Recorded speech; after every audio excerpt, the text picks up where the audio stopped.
Welcome to part 2 of me showing the Ruger Mark III 22 LR pistol that I've recently bought. And now I thought I'd show you what these keys are for. Let me just take one out of the bag.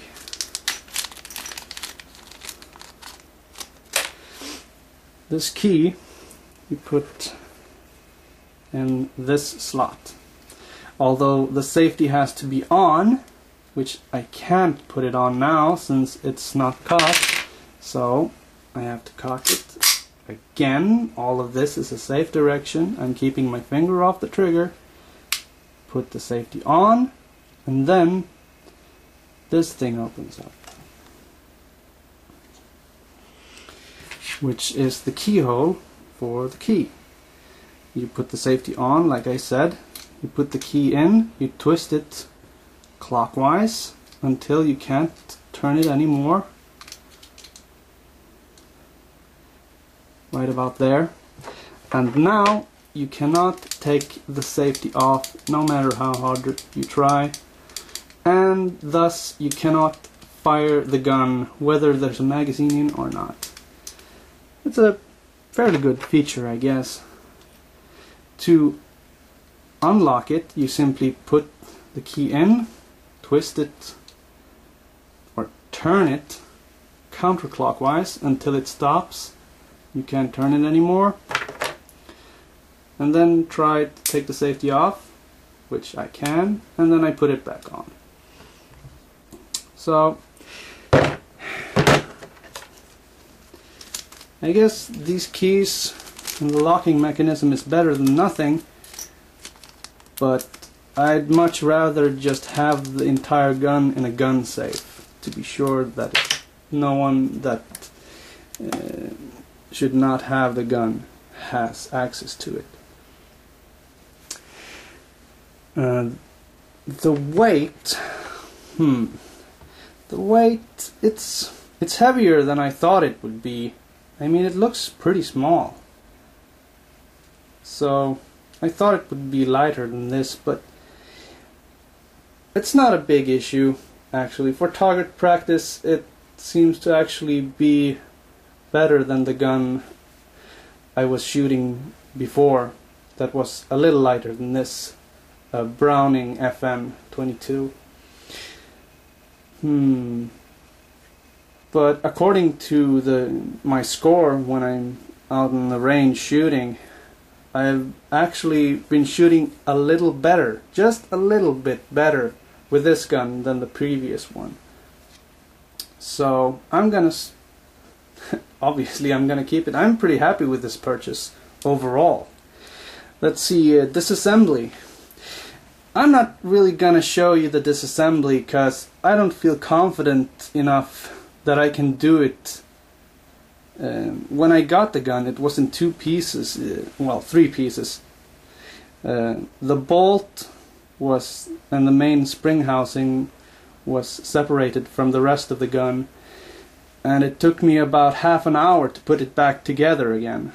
So I'm not gonna be wasting another half an hour to try to put this thing back together again, just to show you guys. I might post a video later on when I've practiced a little bit and gained some confidence that I can actually disassemble and reassemble the gun fairly quickly, in under a minute perhaps. And I've heard from other sources as well that this gun is a real pain to take apart, but actually it doesn't seem to be all that hard to take apart. It's actually the reassembling that seems to be the big pain. Well, that's all I'm gonna go into it for now, but I've actually heard some folks say, you know, don't even disassemble it, don't even clean it, cause it'll work anyway. But I don't know about that. I'm still gonna clean it. You can still get a fair amount of cleaning done just by locking the bolt open. And I don't shoot this gun a lot, so I guess that's enough for now. I'll have to learn how to disassemble it eventually and give it a good cleaning after I've shot it for a while. Reliability. I can't really say much. I've only shot about 400 rounds through it, so, and only one round, actually, this round was the only one that didn't work. But that was because of a bad primer. And I actually tried to shoot it 2 more times and rotating it once to try to see if I can hit it somewhere else and let it fire, but no, just didn't want to fire. But that's due to, that's not the gun's fault, that's just bad ammo. It was Magtech, by the way, but I've probably shot about 1,000 rounds of Magtech by now with the other gun I mentioned, and I've never had a bad primer before now, so I don't think it's just a bad luck with the ammo, I guess. POU. Philosophy of use. Have you heard that before? I think I've heard it somewhere. I wonder why. Where, I mean. Anyway, why did I choose this gun? Well, I chose this gun because I heard a lot of good things about it. I chose it because I think it got the controls in the right position, the safety is in the right position, the slide lock is in the right position, or the bolt catch in this case, I guess, and the magazine release all in the right place. I've seen guns with magazine releases on this side all the way up here, so you have to use your other hand to release it, and I've seen safeties over here. I don't know, I just want a gun that's consistent with most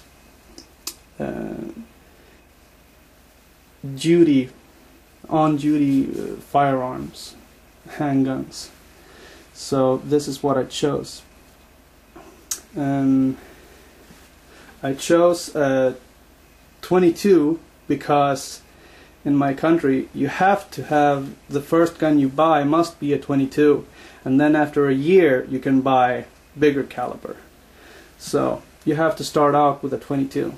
That's why I chose that caliber. Well, I didn't really choose it, but I might have still chosen this gun because it's economical, and I've just started out shooting, so I don't want to go and buy a big expensive gun with expensive ammo and just to say a month or so later that, hey, I don't really like shooting, I think I'm gonna quit. And then I've already wasted a lot of money, because, well, so in that sense the 22 is a good choice, because 22s are pretty cheap and the gun is pretty cheap also, compared to some other guns I've seen that go way, way beyond my price limit. Alright, that's about all I have to say about that. That's the Ruger Mark III, ladies and gentlemen. I'd just like to say that I'm not a professional in any sort of way, and I'm not calling this a review because I don't feel that I am anywhere near qualified to make a review on a gun or much of anything else. So these are just my views, my thoughts, my observations about the gun, what I think about it. If I forgot to say something, then I'd probably annotate it. But that's pretty much it. Thanks for watching. Hope to see you next time.